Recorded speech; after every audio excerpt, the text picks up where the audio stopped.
قسەکانتان زۆر جوانە، هەزارانی وەکو منیش متابعەیە کاتو.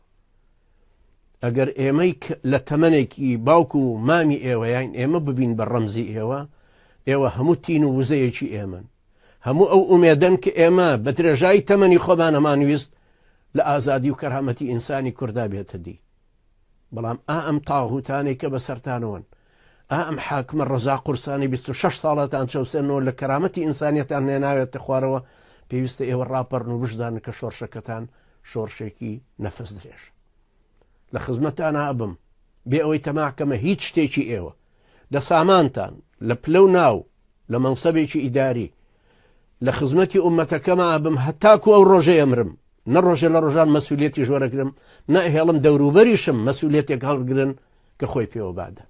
ئەبێ مەسئولیەتەکەش بکەین بە کۆڵێکی قورسیوە، وەکو عومەری کوڕی خەتاب ڕزای خوای لێ بێ کە مەسئولیەتەکەی ئەدا بە هەر کەسێک لە کوڕەکانی ئەڕۆژ واستەیەکی کردووی بە باوکم بڵێن بانەیدا بە من پێم هەڵ ناگیر، چونکە مەسئولیەتی قیامەت و حساباتێکی ئاوی لەسەر بێ.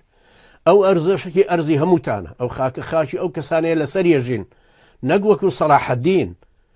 تۆ تەماشای بادینان کەن، شوێنی وهەیە ئال سعودی ژوایان نەکردووەکو ئەوەی کە ئال بەرزانی کردویانە. کەلاوەیە کابرایە کەلاوەیەکی کڕیوە لە سەلاحەدین 10 دەفتەر بە دەردی خۆیان ئەڵێن، یعنی 100,000 دۆلاری داوە بە خانوویەکی کەچە خانوو لەوێ بژی لە 2009 لەسەری تاپۆ نەکراوە.